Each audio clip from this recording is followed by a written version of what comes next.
അഥവാ ഇനി സർക്കാർ അറിയുന്നുണ്ടെങ്കിൽ തന്നെ അവർക്കും വേണ്ടി ചുക്ലിയാണ്. അപ്പൊ അതുകൊണ്ട് ഈ ചുക്ലി വാങ്ങിയിട്ട് അവരെന്തിനും വശംവദരാകുന്നു എന്നുള്ള ഖേദകരമായ കാര്യം നമ്മൾ കണ്ണടച്ച് ഇരുട്ടാക്കിക്കൊണ്ട് മാറ്റിവെക്കാൻ കഴിയുന്ന കാര്യമല്ല. ഇപ്പൊ നിങ്ങൾക്ക് ഇന്ത്യയിൽ തന്നെ പോരാ എന്ന് വിചാരിച്ച് വിദേശ രാജ്യങ്ങൾ ചികിത്സയ്ക്കൊക്കെ ഒരുപാട് സാധ്യതകളുണ്ട്. നിങ്ങളത് പോകും. കാരണം ഞങ്ങൾ തരുന്ന ഈ നികുതി ഉണ്ടല്ലോ, അത് എടുത്ത് നിങ്ങൾക്ക് യാത്ര ചെയ്യുന്നതിനും ചികിത്സിക്കുന്നതിനും ഉളുപ്പില്ലാത്തതുകൊണ്ട് നിങ്ങൾ അത് ചെയ്യും. പക്ഷെ ഞങ്ങൾ എന്ത് ചെയ്യണം? ഞങ്ങൾക്ക് ആര് തരും? അപ്പൊ അതിനെക്കുറിച്ച് നിങ്ങൾ എപ്പോഴെങ്കിലും ചിന്തിച്ചിട്ടുണ്ടോ? ഈ കപ്പല് മുങ്ങിക്കൊണ്ടിരിക്കുകയാണ് സർ, ഞങ്ങളുടെ ആരോഗ്യ കപ്പല് മുങ്ങിക്കൊണ്ടിരിക്കുകയാണ്. കാരണം ഇതിനെ ചുക്കാൻ പിടിക്കാൻ ഒരു കപ്പിത്താൻ ഇല്ല. നിങ്ങൾക്ക് ചിന്തിക്കാൻ സാധ്യമല്ല. കാരണം നിങ്ങൾക്ക് ജനങ്ങളെ കുറിച്ച് യാതൊരു ബോധവുമില്ല. നിങ്ങൾക്ക് നിങ്ങളുടെ അധികാരം നിലനിർത്താൻ വേണ്ടിയും പണം സമ്പാദിക്കാൻ വേണ്ടിയും എന്ത് കൊള്ളരുതായ്മ ചെയ്യുന്നതിനും യാതൊരു മടിയുമില്ല. ഞാനിത് സങ്കടം കൊണ്ട് പറയുകയാണ്. നിങ്ങൾ തലയ്ക്ക് പിടിച്ചിരിക്കുന്നതുകൊണ്ടല്ലോ നിങ്ങൾ മന്ത്രിയാണല്ലേ, അതൊക്കെ ഒന്ന് ഇറക്കി വെച്ചിട്ട് സാധാരണക്കാരന് വേണ്ടിയിട്ടൊന്ന് സംസാരിക്കുക, സാധാരണക്കാർക്ക് വേണ്ടിയിട്ടൊന്ന് നടക്കുക. അപ്പോൾ നിങ്ങൾ മനസ്സിലാക്കും. പ്രിയമുള്ളവരെ, ഏവർക്കും സ്നേഹവന്ദനം.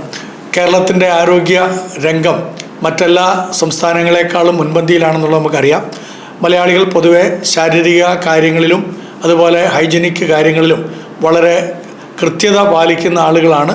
നമ്മുടെ ആളുകൾക്ക് ശാരീരികമായിട്ട് എന്തെങ്കിലും അസ്വസ്ഥ ഉണ്ടായാൽ ഉടനെ തന്നെ മെഡിക്കൽ ആശുപത്രികളെ അഭയം പ്രാപിക്കുകയൊക്കെ ചെയ്യുന്ന ഒരു പതിവുണ്ട്. എന്നാൽ മറ്റ് സംസ്ഥാനങ്ങളിൽ ഞാൻ പോയിട്ടുള്ള ഇടങ്ങളിലും കണ്ടിട്ടുള്ള ആളുകളിലും ഒക്കെ അവരുടെ ആരോഗ്യരംഗം വളരെയധികം താഴ്ന്ന നിലവാരത്തിലാണ്. കാരണം അവിടെ ഗ്രാമപ്രദേശങ്ങളിലൊന്നും തന്നെ ചികിത്സയ്ക്കുള്ള സാഹചര്യങ്ങളില്ല. ദൂരത്തൊക്കെ പോകുക എന്ന് പറയുന്നത് 10, 100, 150 കിലോമീറ്റർ യാത്ര ചെയ്താൽ മാത്രമേ ആശുപത്രികളിൽ അവർക്ക് എത്താനും സാധിക്കുകയുള്ളൂ. അതുകൊണ്ട് പലപ്പോഴും ആളുകൾ ചികിത്സയ്ക്കൊന്നും പോകാറില്ല. അതാത് ഗ്രാമങ്ങളിലൊക്കെ കിട്ടുന്ന ഏതെങ്കിലും പ്രൈവറ്റ് വൈദ്യന്മാരെ കണ്ട് എന്തെങ്കിലുമൊക്കെ കഴിച്ചുമൊക്കെ അങ്ങനെ സ്വസ്ഥമായിട്ട് കഴിയുന്ന പതിവാണുള്ളത്. എന്നാൽ നമ്മുടെ സംസ്ഥാനത്ത് നമ്മുടെ ആരോഗ്യരംഗത്ത് ഒരുപാട് കുതിപ്പുകളൊക്കെ ഉണ്ടായിട്ടുണ്ട്. ഞാൻ പലപ്പോഴും നമ്മുടെ ആളുകളെയൊക്കെ ഗവൺമെൻറ് ആശുപത്രികളിലേക്കാണ് റെക്കമെൻഡ് ചെയ്യാറുണ്ടായിരുന്നത്. എന്നാൽ ഈ അടുത്ത സമയത്ത് അങ്ങനെ പറയുമ്പോൾ ആളുകൾ പറയാറുള്ള അവിടെ ചെന്ന് കഴിഞ്ഞാൽ മരുന്ന് കിട്ടാറില്ല, മാത്രമല്ല നമുക്കൊരു ഡേറ്റ് കിട്ടണമെങ്കിലും ഓപ്പറേഷനോ മറ്റോ ഒക്കെ വേണമെങ്കിൽ വളരെ നാളുകൾ കാത്തിരിക്കണം, മാസങ്ങളോളം കാത്തിരുന്നാൽ മാത്രമേ ഡേറ്റുകൾ കിട്ടുകയുള്ളൂ എന്നുള്ള പരാതികൾ പല മേഖലകളിൽ നിന്നും വരുന്നതുകൊണ്ട് അവർ ചെറുകിട കമ്പനികളിലേക്ക് അല്ലെങ്കിൽ ചെറുകിട ആശുപത്രികളിലേക്കൊക്കെ പോകാനായിട്ട് നിങ്ങൾക്ക് ഇൻഷുറൻസ് ഉണ്ടെങ്കിൽ പോകാമെന്നൊക്കെ പറയാറുണ്ട്. അപ്പോൾ എനിക്ക് സംഭവിച്ച ഒരു സംഭവം കൂടെ നിങ്ങളുമായിട്ട് പങ്കുവെച്ചിട്ട് അതിൻ്റെ വിശദാംശങ്ങളിലേക്ക് വരാം എന്ന് വിചാരിക്കുകയാണ്.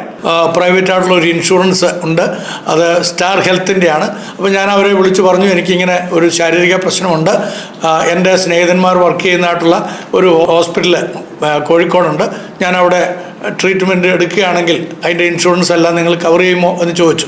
അപ്പോൾ അവരെ നോക്കിയിട്ട് പറഞ്ഞു അതിനുള്ള സാധ്യതയുണ്ട്, അങ്ങേക്ക് അതിനുള്ള അവസരങ്ങളുണ്ട്, അവിടെ കമ്പനി അംഗീകരിച്ചിരിക്കുന്ന ഹോസ്പിറ്റലാണ്, അവിടേക്ക് പോകുന്നതിന് കുഴപ്പമില്ല എന്ന് പറഞ്ഞു. അങ്ങനെ ഞാൻ അവിടെ പോയി അഡ്മിറ്റായി കഴിഞ്ഞപ്പോൾ എൻ്റെ ഒരു ന്യൂറോളജിക്കൽ പ്രോബ്ലമാണ്. അപ്പോൾ അതിൻ്റെ സ്കാനിങ്ങും മറ്റ് പല കാര്യങ്ങളും നോക്കി 3 ദിവസം ഞാൻ അവിടെ അഡ്മിറ്റ് ചെയ്യപ്പെട്ടു. 3-ാം ദിവസം എനിക്ക് മടങ്ങി വരേണ്ട അത്യാവശ്യമുണ്ടായിരുന്നുകൊണ്ട് ഞാൻ സ്പെഷ്യലായിട്ട് പെർമിഷൻ മേടിച്ച് അവിടുന്ന് പോരുകയായിരുന്നു.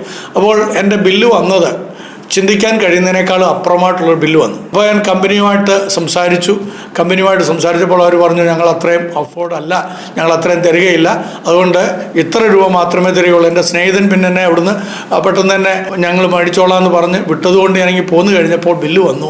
ഞാൻ അവരടച്ചതിൻ്റെ ഏകദേശം അത്രത്തോളം തുക തന്നെ തിരിച്ചടയ്ക്കണം എന്ന് പറഞ്ഞുകൊണ്ട് ഒരു അറിയിപ്പ് വരികയുണ്ടായി. പിന്നെ ഞാൻ കുറച്ച് അവരുമായിട്ടൊക്കെ ശണ്ട കൂടുകയൊക്കെ ചെയ്തതിൻ്റെ ഫലമായിട്ട് അത് 1/3 ആയിട്ട് കുറയ്ക്കുകയുണ്ടായി. ഞാൻ വേറൊരു സാധാരണ ആശുപത്രിയിൽ പോയി ചികിത്സിക്കേണ്ടതിൻ്റെ മൊത്തം ചെലവ് ഞാൻ ആ 3 ദിവസത്തേതിൽ എൻ്റെ കയ്യിൽ നിന്ന് കൊടുക്കേണ്ടി വന്നു. അപ്പോൾ എല്ലാവർക്കും അത് സാധ്യമല്ലല്ലോ.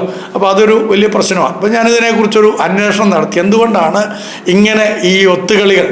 അപ്പോൾ പല ഈ പ്രൈവറ്റ് സ്റ്റാർ ഹെൽത്ത് പോലെയുള്ള ഹെൽത്ത് കമ്പനികളൊക്കെ ഒരുപാട് തട്ടിപ്പുകൾ നടത്തുന്നതായിട്ട് മനസ്സിലാക്കാൻ സാധിച്ചു. ഞാനിത് പറയുന്നത് പല ആളുകളും സ്റ്റാർ ഹെൽത്ത് പോലുള്ള ഒരുപാട് പ്രൈവറ്റ് ഹെൽത്ത് ഇൻഷുറൻസ് ഒക്കെ എടുത്തിട്ടും അവർ തക്ക സമയത്ത് വരുമ്പോൾ കാല് മാറുന്ന ഒരു സാഹചര്യം കാണുന്നു. പലരും അത് പറയാറുണ്ട്.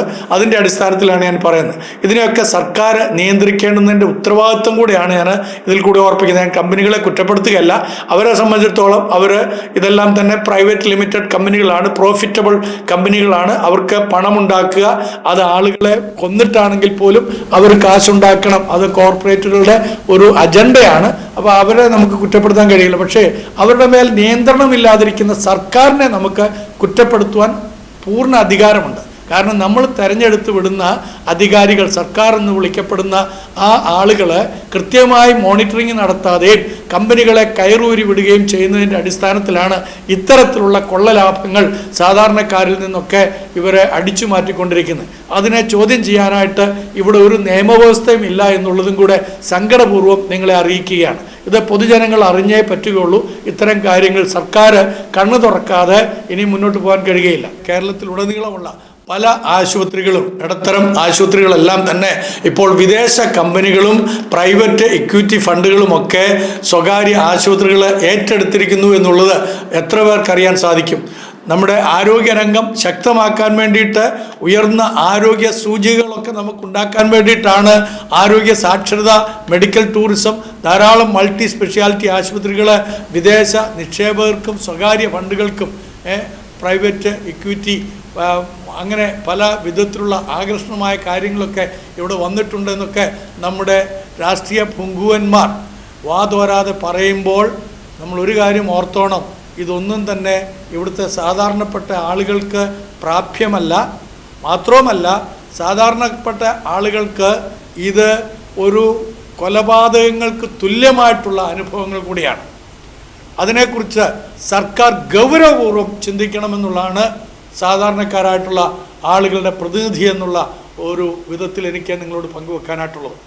ഞാൻ ആ പേരുകളൊന്നും പറയുന്നില്ല ആശുപത്രികളുടെ, പക്ഷേ നമുക്കറിയാവുന്ന കോഴിക്കോട് ജില്ലയിലെ വലിയ ഹോസ്പിറ്റലുകളെല്ലാം തന്നെ ഇന്ന് KKR പോലെയുള്ള ആ ഇക്വിറ്റി, പ്രൈവറ്റ് ഇക്വിറ്റി സ്ഥാപനങ്ങൾ കൈവശപ്പെടുത്തിയിരിക്കുകയാണ്.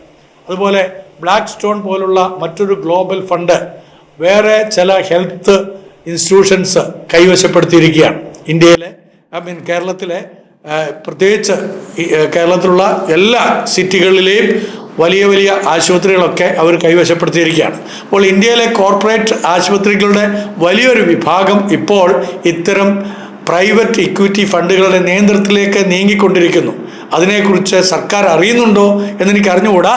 അഥവാ ഇനി സർക്കാർ അറിയുന്നുണ്ടെങ്കിൽ തന്നെ അവർക്കും വേണ്ടിയത് ചുക്ലിയാണ്. അപ്പോൾ അതുകൊണ്ട് ഈ ചുക്ലി വാങ്ങിയിട്ട് അവരെന്തിനും വശംവദരാകുന്നു എന്നുള്ള ഖേദകരമായ കാര്യം നമ്മൾ കണ്ണടച്ച് ഇരുട്ടാക്കിക്കൊണ്ട് മാറ്റിവെക്കാൻ കഴിയുന്ന കാര്യമല്ല. ഇത് വളരെ പ്രശ്നമായിട്ടുള്ള കാര്യമാണ്. ഇത് വളരെ ശക്തമായി തന്നെ പ്രതികരിക്കേണ്ടിയിരിക്കുന്നു. ജനങ്ങൾ ഇതിനെക്കുറിച്ച് ബോധവാന്മാരാകുകയും ഐക്യമായിട്ട് ജനങ്ങൾ, സാധാരണക്കാരായിട്ടുള്ള ജനങ്ങൾ ഇതിനെതിരെ പ്രതികരിക്കുകയും ചെയ്യേണ്ടത് അത്യാവശ്യമാണ്. അപ്പം നിങ്ങൾ ചോദിച്ചേക്കാം, നല്ല ചികിത്സാ രീതികൾ നമുക്ക് തരുന്നത് കൊണ്ട് നമ്മൾ ഇച്ചിരി പൈസ മുടക്കിയാൽ എന്താ കുഴപ്പം എന്ന്. അപ്പോൾ ഓർക്കണം, ഒന്നാമതായിട്ട് ചികിത്സാ ചെലവുകളൊക്കെ തന്നെ കുത്തനെ വർദ്ധിക്കാനുള്ള സാധ്യത പ്രൈവറ്റ് ഇക്വിറ്റി ഫണ്ടുകൾ ലാഭം കൊയ്യുവാൻ വേണ്ടി ശ്രമിക്കുമ്പോൾ അവരുടെ പ്രധാന ലക്ഷ്യമായിട്ട് കാണാൻ കഴിയും. അതുകൊണ്ട് തന്നെ പരിശോധനകൾ കൂട്ടും അവർ. അനാവശ്യമായിട്ടുള്ള സ്കാനുകൾ, അനാവശ്യമായിട്ടുള്ള ലാബ് ടെസ്റ്റുകൾ, അതുപോലെ കൂടുതലായിട്ടുള്ള വിലപിടിപ്പുള്ള നടപടിക്രമങ്ങളൊക്കെ അവർ ഈ കാര്യത്തിൽ ചികിത്സയ്ക്ക് വേണ്ടിയിട്ടൊക്കെ ഉപയോഗിക്കാൻ ശ്രമിക്കും. അപ്പോൾ എന്താ പറ്റുക? സാധാരണക്കാരും ഇടത്തരക്കാരുമായിട്ടുള്ള ആളുകൾക്ക് അഫോർഡബിൾ അല്ലാത്തത് കൊണ്ട് അവർ പാപ്പരത്വത്തിലേക്ക് പോകും എന്നതിന് യാതൊരു സംശയമില്ല. ഞാനൊരു ഉദാഹരണം പറയാം. 25,000 രൂപ പ്രതിമാസ വരുമാനമുള്ള ഒരു വ്യക്തി ഞാനിപ്പോൾ പറഞ്ഞതായിട്ടുള്ള രീതിയിലുള്ള ഹോസ്പിറ്റലിലേക്ക് ചെന്ന് കഴിഞ്ഞാൽ 2 ദിവസം കിടക്കണമെങ്കിൽ കുറഞ്ഞത് അവർക്ക് 2 മാസത്തെ വരുമാനം വേണ്ടി വരും. അപ്പോൾ ഈ 2 മാസത്തെ അവരുടെ ബാലൻസ് ഷീറ്റ് എന്ന് പറയുന്നത് നെഗറ്റീവാണ്, കടമായി മാറും. ഇങ്ങനെയാണ് നമ്മുടെ നാട്ടിൽ കടം വർദ്ധിച്ചുകൊണ്ടിരിക്കുന്നത്. ഇതിനെക്കുറിച്ച് പറയുമ്പോൾ നമ്മുടെ സർക്കാർ എന്താ പറയുന്നത്? നമ്മുടെ ആരോഗ്യ വകുപ്പിൻ്റെ കീഴിൽ ഇഷ്ടംപോലെ നല്ല ആശുപത്രികളുണ്ടല്ലോ, PHSC ഒക്കെ ഉണ്ടല്ലോ, അവിടെ പോയാൽ മതി. അവിടെ പോയാൽ നമുക്ക് എന്ത് കിട്ടും? പാരസെറ്റമോൾ കിട്ടും. ഈ പാരസെറ്റമോൾ കഴിച്ചത് കൊണ്ട് ഈ ന്യൂറോളജിക്കൽ പ്രോബ്ലം ഉണ്ടെങ്കിൽ പരിഹരിക്കപ്പെടാൻ സാധിക്കുമോ മാഡം? സാധിക്കുകയില്ല. അപ്പം നിങ്ങൾക്ക് ഇന്ത്യയിൽ തന്നെ പോരാ എന്ന് വിചാരിച്ച് വിദേശ രാജ്യങ്ങൾ ചികിത്സയ്ക്കൊക്കെ ഒരുപാട് സാധ്യതകളുണ്ട്. നിങ്ങളത് പോകും. കാരണം ഞങ്ങൾ തരുന്ന ഈ നികുതി ഉണ്ടല്ലോ, അത് എടുത്ത് നിങ്ങൾക്ക് യാത്ര ചെയ്യുന്നതിനും ചികിത്സിക്കുന്നതിനും ഉളുപ്പില്ലാത്തത് കൊണ്ട് നിങ്ങളത് ചെയ്യും. പക്ഷേ ഞങ്ങൾ എന്ത് ചെയ്യണം? ഞങ്ങൾക്ക് ആര് തരും? അപ്പോൾ അതിനെക്കുറിച്ച് നിങ്ങൾ എപ്പോഴെങ്കിലും ചിന്തിച്ചിട്ടുണ്ടോ? ആരോഗ്യ മന്ത്രിയോടും കൂടെയാണ് ഞാൻ ചോദിക്കുന്നത്. താങ്കളെപ്പോലുള്ള ആളുകൾ പ്രത്യേകിച്ച് ജനങ്ങൾക്ക് വേണ്ടിയിട്ടാണ് നിങ്ങളുടെ സർക്കാർ എന്നൊക്കെ പലപ്പോഴും പറയാറുണ്ടല്ലോ. ഈ കപ്പല് മുങ്ങിക്കൊണ്ടിരിക്കുകയാണ് സർ. ഞങ്ങളുടെ ആരോഗ്യ കപ്പല് മുങ്ങിക്കൊണ്ടിരിക്കുകയാണ്. കാരണം ഇതിനെ ചുക്കാൻ പിടിക്കാൻ ഒരു കപ്പിത്താൻ ഇല്ല. ഞാൻ ഒരു ഉദാഹരണം പറയാം. കഴിഞ്ഞ ആഴ്ച ഞാൻ CMC വെല്ലൂര് കേരളത്തിൽ അവരുടെ ഒരു സേവനത്തിന് വേണ്ടിയിട്ട് റിക്വസ്റ്റ് ചെയ്യാനായിട്ട് പോയിരുന്നു. ഒരു ഹോസ്പിറ്റലുമായിട്ട് ബന്ധപ്പെട്ടാണ്. അതൊരു മിഷൻ ആശുപത്രിയാണ്.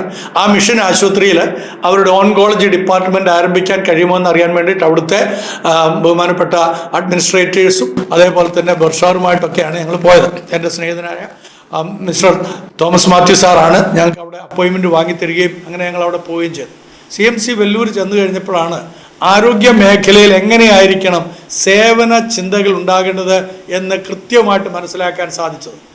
1900 ആരംഭത്തിൽ ഐഡാസ് കഡർ എന്ന് പറയുന്നതായിട്ടുള്ള ഒരു വന്ധ്യ വനിത ആരംഭിച്ച ആ CMC വെല്ലൂർ അന്ന് ഏത് ആഗ്രഹത്തോടുകൂടി അവർ ആരംഭിച്ചുവോ അതേ ആഗ്രഹത്തിൽ നിന്ന് അണുവിട വ്യതിചലിക്കാതെ അതിൻ്റെ ഡയറക്ടറും അസോസിയേറ്റ് ഡയറക്ടറും അതിൻ്റെ HODമാരും അതിൻ്റെ മെഡിക്കൽ സൂപ്രണ്ടൻറ്റും ഞങ്ങൾ ആരോടൊക്കെ സംസാരിച്ചോ അവരെല്ലാം തന്നെ ഒരൊറ്റ കാര്യമാണ് പറഞ്ഞത്, ഞങ്ങളിവിടെ കിങ്ഡം വാല്യൂസ് ആണ് ഇവിടുത്തെ ചികിത്സാ രീതി. അവർക്കാർക്കും തന്നെ ആ സേവനത്തിനുള്ള താല്പര്യത്തിൽ ഒരു കുറവും വന്നില്ല. നമുക്കറിയാവുന്ന പോലെ അവിടുത്തെ വലിയ വലിയ ഡോക്ടേഴ്സിൻ്റെ ശമ്പളം എന്ന് പറയുന്നത് ഇവിടുത്തെ സാധാരണപ്പെട്ട ഒരു കൂലി വേലക്കാരൻ്റെ ശമ്പളം മാത്രമേ ഉള്ളൂ. സാധാരണപ്പെട്ട ഒരു കൂലി വേലക്കാരൻ്റെ ശമ്പളമേ അവിടുത്തെ ആ മെഡിക്കൽ സൂപ്രണ്ട് അടക്കം അവിടുത്തെ HODമാരടക്കം മേടിക്കുന്നുള്ളൂ. കാരണം അവരുടെ രീതി അനുസരിച്ച് ചികിത്സാ സമ്പ്രദായം എന്ന് പറയുന്നത് ഒരു സേവനമാണ്, സമൂഹത്തോടുള്ള കടപ്പാടാണ്. ദൈവസ്നേഹം യേശുക്രിസ്തുവിൽ കൂടെ വെളിപ്പെട്ടതായ സ്നേഹം അത് സമൂഹത്തിലെ ഏറ്റവും പാവപ്പെട്ടവർക്ക് വേണ്ടിയിട്ട് ആ സ്നേഹം പ്രകടമാകണമെന്നുള്ള സേവന ചിന്ത മാത്രമേ അവർക്കുള്ളൂ. അതുകൊണ്ടാണ് അവർ ആ കാര്യങ്ങൾ ചെയ്യുന്നത്. എന്നാൽ നമ്മുടെ നാട്ടിൽ ഉണ്ടായിരുന്ന മിഷൻ ആശുപത്രികൾ പോലും ഇപ്പോൾ ആ സേവന താല്പര്യങ്ങളെല്ലാം തന്നെ മാറ്റിവെച്ച്. കാരണം ഇവിടെ ഇപ്പോൾ ബിസിനസ് രംഗം പൊടിപൊടിക്കുകയാണ്. എല്ലാവർക്കും വരുമാനം വേണം, ആ വരുമാനം വർദ്ധിപ്പിക്കണം. എന്നോടൊപ്പം യാത്ര ചെയ്തായിട്ടുള്ള അഡ്മിനിസ്ട്രേറ്റർ സിസ്റ്റർ പറയുകയായിരുന്നു, ഓരോ മിഷൻ ആശുപത്രികളും കൊണ്ടു നടക്കാനുള്ള പാട് എന്തുമാത്രം ത്യാഗം സഹിച്ചാണ്. പ്രത്യേകിച്ച് സിസ്റ്റേഴ്സൊക്കെ അവരൊന്നും തന്നെ ശമ്പളം മേടിച്ചിട്ടല്ല, അവരെല്ലാം തന്നെ സേവന സന്നദ്ധരായി നിൽക്കുന്നതുകൊണ്ടാണ് അത്തരത്തിലുള്ള മിഷൻ ആശുപത്രികൾ നിലനിൽക്കുന്നതും പാവപ്പെട്ടവർക്കൊക്കെ ചികിത്സ ഇന്നും പ്രാപ്യമായിക്കൊണ്ടിരിക്കുന്നത്. എന്നാൽ ഞാനിപ്പോൾ സൂചിപ്പിച്ചതായിട്ടുള്ള പല ആശുപത്രികളും അവരുടെ സേവനം എന്നുള്ളത് മാറിയിട്ട് മനുഷ്യനെ എങ്ങനെ വെട്ടിമുറിച്ചില്ലാതെയാക്കാം, അവനിലുള്ളതൊക്കെ തങ്ങളുടെ പോക്കറ്റിലേക്ക് കൊണ്ടുവരാം എന്നുള്ളതാണ്. ഞാൻ മനസ്സിലാക്കുന്നത് ശരിയാണെങ്കിൽ ഒരു ഹോസ്പിറ്റല്, കോഴിക്കോട് ഒരു ഹോസ്പിറ്റല് 3000 കോടി രൂപ കൊടുത്തിട്ടാണ് RRK എന്ന് പറയുന്ന കമ്പനി വാങ്ങിയിരിക്കുന്നത്. മാത്രമല്ല ആരുടെ ഉടമസ്ഥയിലായിരുന്നോ ആൾക്ക് അതിനകത്ത് കുറച്ച് ഷെയറും കൊടുത്തിട്ടുണ്ട്. ഇത്രമാത്രം തുക മുടക്കി ഒരാശുപത്രി ഇവിടെ റൺ ചെയ്യണമെങ്കിൽ അവരെത്രമാത്രം ലാഭം പ്രതീക്ഷിച്ചുകൊണ്ടാണ് ഈ വിധത്തിൽ ആശുപത്രികളൊക്കെ ഇവിടെ വാങ്ങിക്കൊണ്ടിരിക്കുന്നത്. ഇതിനെക്കുറിച്ച് നിങ്ങൾ ആരെങ്കിലും ചിന്തിക്കാറുണ്ടോ? സർക്കാർ ഉദ്യോഗസ്ഥന്മാർ ചിന്തിക്കാറുണ്ടോ? മന്ത്രി പുങ്കുവന്മാർ ചിന്തിക്കാറുണ്ടോ? ചിന്തിക്കാൻ നിങ്ങൾക്ക് നേരമില്ല. കാരണം നിങ്ങൾക്ക് സൗജന്യമായിട്ട് ഇത്തരം സ്ഥലങ്ങളിൽ നിന്നൊക്കെ ചികിത്സ കിട്ടുമെന്നുള്ളതിന് യാതൊരു സംശയമില്ല. ഞങ്ങൾക്ക് സംശയമില്ല. ഇല്ലായെങ്കിൽ നിങ്ങൾ പറ, ഞങ്ങൾക്ക് അങ്ങനത്തെ സൗജന്യ ചികിത്സകളില്ല, ഞങ്ങൾ സ്വന്തം പോക്കറ്റിൽ നിന്ന് കൊടുത്തിട്ട് അല്ലെങ്കിൽ ഞങ്ങളുടെ ശമ്പളത്തിൽ നിന്ന് കൊടുത്തിട്ടാണെന്ന്. അല്ല, നിങ്ങൾ ചെലവെഴുതിയെടുത്ത് എത്ര ലക്ഷം വന്നാലും നിങ്ങൾക്ക് യാതൊരു മടിയും കൂടാതെ അത് എഴുതിയെടുത്തിട്ട് നിങ്ങൾ വലിയ വലിയ കോർപ്പറേറ്റ് ആശുപത്രികളിൽ നിന്ന് വേണ്ടുന്ന ചികിത്സകളൊക്കെ സ്വീകരിക്കും. ഈ അടുത്ത സമയത്ത് ഭരണത്തിലിരിക്കുന്ന ഒരു ചങ്ങാതി പറയുകയുണ്ടായി, ഒരു വലിയ സമ്പന്നനായ ആള് സർക്കാർ ആശുപത്രിയിൽ ചികിത്സയ്ക്കായിട്ട് വന്നു. അദ്ദേഹം പറയായിരുന്നു ഇത് വലിയ ഫെസിലിറ്റീസ് ഇവിടെ ലഭിച്ചുവെന്ന്. ശരിയാണ്, അദ്ദേഹത്തെ ചികിത്സിക്കാൻ വേണ്ടി നിങ്ങൾ എത്ര ഡോക്ടർമാരെയാണ് പ്രത്യേകമായിട്ട് അങ്ങോട്ട് ഡെപ്യൂട്ട് ചെയ്തത്? എന്നാൽ എത്രയോ പാവപ്പെട്ട ജനം ഈ പറഞ്ഞതായിട്ടുള്ള ദിവസങ്ങളിൽ ചികിത്സ കിട്ടാതെ കഷ്ടപ്പെട്ടിട്ടുണ്ട് അതേ ആശുപത്രിയിൽ തന്നെ. അതിനെക്കുറിച്ച് നിങ്ങൾ ചിന്തിച്ചിട്ടുണ്ടോ? നിങ്ങൾക്ക് ചിന്തിക്കാൻ സാധ്യമല്ല. കാരണം നിങ്ങൾക്ക് ജനങ്ങളെക്കുറിച്ച് യാതൊരു ബോധവുമില്ല. നിങ്ങൾക്ക് നിങ്ങളുടെ അധികാരം നിലനിർത്താൻ വേണ്ടിയും പണം സമ്പാദിക്കാൻ വേണ്ടിയും എന്ത് കൊള്ളരുതായ്മ ചെയ്യുന്നതിനും യാതൊരു മടിയുമില്ല. ഞാനിത് സങ്കടം കൊണ്ട് പറയുകയാണ്. കാരണം നമ്മുടെ കേരളം ഇന്ന് ആരോഗ്യരംഗത്ത് ഉന്നതിയിൽ വന്നിട്ടുണ്ടെങ്കിൽ അതിൻ്റെ അടിസ്ഥാന കാരണമെന്ന് പറയുന്നത് ലാഭേച്ഛ കൂടാതെ സേവന സന്നദ്ധരായിട്ടുണ്ടായിരുന്ന ഒരുപാട് ക്രിസ്ത്യൻ ഇൻസ്റ്റിറ്റ്യൂഷൻസ്, മെഡിക്കൽ ഇൻസ്റ്റിറ്റ്യൂഷൻസ് നമ്മുടെ നാട്ടിൽ ഉണ്ടായിരുന്നുകൊണ്ടാണ്. എന്നാൽ ഇപ്പോൾ അത് മാറിയിരിക്കുന്നു. അവരുടെ സേവന സന്നദ്ധതയെല്ലാം തന്നെ മാറ്റിമറിക്കേണ്ടി വന്നിരിക്കുന്നു. അവരും പണത്തിന് മറ്റെല്ലാവരെയും പോലെ തന്നെ വെറും ബിസിനസ്സിനായിട്ട് ഇത് മാറ്റിയിരിക്കുന്നു. കാരണം അവർക്ക് കോമ്പീറ്റ് ചെയ്യാതെ നിലനിൽപ്പില്ല എന്നുള്ളൊരു ചിന്ത ഉണ്ടാക്കി തന്നിരിക്കുന്നു. അതിൻ്റെ കാരണക്കാരാരാ? ഇവിടുത്തെ മാറി മാറി വരുന്ന സർക്കാരുകൾ തന്നെയാണ്. നിങ്ങൾക്ക് ആരോഗ്യ രംഗത്തെ പരിപാലിക്കാനായിട്ട് കഴിയുകയില്ല സർ, കഴിയുകയില്ല മാഡം, നിങ്ങൾക്ക് സാധ്യമല്ല. അതിൻ്റെ നിരവധി തെളിവുകളാണ് ഈ അടുത്ത സമയത്തൊക്കെ നമ്മൾ മാധ്യമങ്ങളിലൂടെയൊക്കെ കാണുകയും കേൾക്കുകയും ഒക്കെ ചെയ്തത്. നിങ്ങൾക്ക് എന്തെങ്കിലും ഈ ജനതയോടൊരു കമ്മിറ്റ്മെൻ്റ് ഉണ്ടെങ്കിൽ, നിങ്ങൾ ഇപ്പോൾ തുടങ്ങിയിരിക്കുന്ന 14 മെഡിക്കൽ കോളേജ് ഉണ്ടല്ലോ, 4 മെഡിക്കൽ കോളേജിൻ്റെ കഴിവുകളെ അല്ലെങ്കിൽ അതിനകത്തുള്ള പോസിബിലിറ്റീസിനെ ഈ 14 മെഡിക്കൽ കോളേജുകളിലേക്ക് നിങ്ങൾ വീതിച്ചു കൊടുത്തിട്ടുണ്ടല്ലോ. അതുകൊണ്ട് തന്നെ ഓരോ മെഡിക്കൽ കോളേജിലും ആവശ്യത്തിനുള്ള ഡോക്ടേഴ്സ് ഇല്ല, ആവശ്യത്തിനുള്ള വൈദ്യസഹായം കിട്ടുന്ന സാധ്യതകളില്ല, അവിടെ എക്യുപ്മെന്റ്സ് ഇല്ല, അതേപോലെ തന്നെ മരുന്നില്ല. ഈ കാര്യങ്ങളെക്കുറിച്ച് നിങ്ങൾക്കറിയാമോ? നിങ്ങൾ വാതോരാതെ സംസാരിക്കുന്നുണ്ടോ? പത്രങ്ങളിലും മറ്റും നിങ്ങളുടെ പ്രത്യേകമായ PRO വെച്ചിട്ട് കാര്യങ്ങൾ നടത്തുന്നുകൊണ്ടൊന്നും കാര്യമായില്ല സർ. ഈ കപ്പൽ മുങ്ങിക്കൊണ്ടിരിക്കുകയാണ് മാഡം. അതുകൊണ്ട് അതിൽ നിന്ന് ഒന്ന് വിമോചിതരാകുക. നിങ്ങൾ നിങ്ങളുടെ തലയ്ക്ക് പിടിച്ചിരിക്കുന്ന ഒരു ഇതുണ്ടല്ലോ, നിങ്ങൾ മന്ത്രിയാന്നുള്ളത്, അതൊക്കെ ഒന്ന് ഇറക്കി വെച്ചിട്ട് സാധാരണക്കാരന് വേണ്ടിയിട്ടൊന്ന് സംസാരിക്കുക, സാധാരണക്കാർക്ക് വേണ്ടിയിട്ടൊന്ന് നടക്കുക. അപ്പോൾ നിങ്ങൾ മനസ്സിലാക്കും, ഇങ്ങനെ പോയാൽ നമ്മുടെ ആരോഗ്യ രംഗം വളരെ മോശമായിട്ട് മാറും. പണമുള്ളവൻ മാത്രം ജീവിച്ചാൽ മതി, പാവപ്പെട്ടവൻ മരിച്ചോട്ടെ എന്ന് വരും. ഇനി നമുക്ക് ഇൻഷുറൻസിലേക്ക് വരാം. ഞാൻ പറഞ്ഞല്ലോ, എനിക്കൊരു ഇൻഷുറൻസ് ഉണ്ടായിരുന്നു. ആ ഇൻഷുറൻസുകാർ പറഞ്ഞത് 1/3 ഞാൻ പേ ചെയ്യണമെന്നുള്ളത്. ഞാൻ കൊടുക്കാൻ വില്ലിങ് ആയി. കാരണം വേറെ മാർഗമില്ല. എൻ്റെ സ്നേഹിതൻ അല്ലെങ്കിൽ അദ്ദേഹത്തിൻ്റെ കയ്യിൽ നിന്ന് അത്രയും തുക അടയ്ക്കേണ്ടി വരും ആ കമ്പനിയിൽ. അത് കമ്പനിയിൽ ഞാൻ വിളിക്കുന്നത് ഹോസ്പിറ്റലിൽ നിന്നല്ല, കമ്പനിയാണ്. അപ്പോൾ ആ കമ്പനിയിൽ അടയ്ക്കേണ്ടി വരുന്ന കാര്യം, അതുകൊണ്ട് ഞാനത് കൊടുക്കേണ്ടി വന്നു.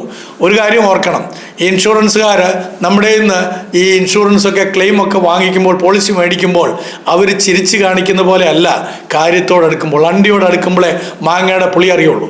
പാവപ്പെട്ടവർക്ക് RSBY കാർഡും മറ്റുമൊക്കെ നിങ്ങൾ ഓഫർ ചെയ്തിരുന്നു, മോഡിജിയുടെ കാർഡ് കൊടുത്തിരുന്നു, അതൊക്കെ മതിയല്ലോ എന്ന് പറഞ്ഞ് അതും കൊണ്ടൊക്കെ ചെന്ന് കഴിഞ്ഞാൽ അവിടെ ഒന്നും കയറ്റുകയില്ല മാഡം, കയറ്റുകയില്ല. കാരണം നിങ്ങൾ 1700 കോടി രൂപയാണ് ഡ്യൂ വരുത്തിയിരിക്കുന്നത്. 1700 കോടി രൂപ. ഞാൻ മുക്കത്തുള്ള KMCT എന്ന് പറയുന്ന ഹോസ്പിറ്റലിൽ ഒരു രോഗിയെ കൊണ്ട് പോയി. സാധാരണഗതിയിൽ അവിടെ ചെല്ലുമ്പോൾ തന്നെ അവരൊരു തുക അവിടെ മേടിക്കാറുണ്ട്. പാവപ്പെട്ടവനാണോ പണക്കാരനാണോ എന്ന് അവർക്കറിയേണ്ട ആവശ്യമില്ല.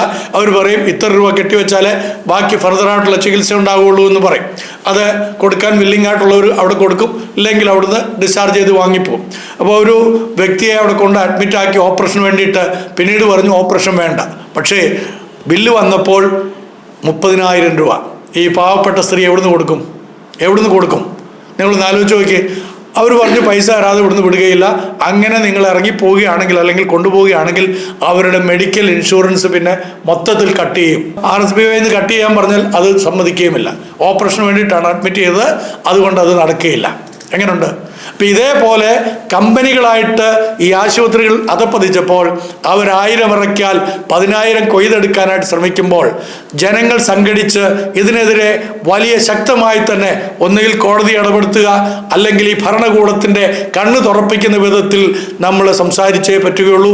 എല്ലാവരും ഒത്തൊരുമിക്കണം. നമ്മുടെ കേരളത്തിൻ്റെ ആരോഗ്യ രംഗം വഷളാകാൻ പോകുന്നു. എല്ലാ വീടുകളിലും 1-2 പേര് രോഗികളായി മാറിക്കൊണ്ടിരിക്കുന്നു. പ്രത്യേകിച്ച് ഈ പോസ്റ്റ് കോവിഡ് കാലഘട്ടത്തിൽ പലതരത്തിലുള്ള രോഗങ്ങൾ, എല്ലാവർക്കും ആരോഗ്യ പരിപാലനം താഴോട്ട് പോയിക്കൊണ്ടിരിക്കുന്നു.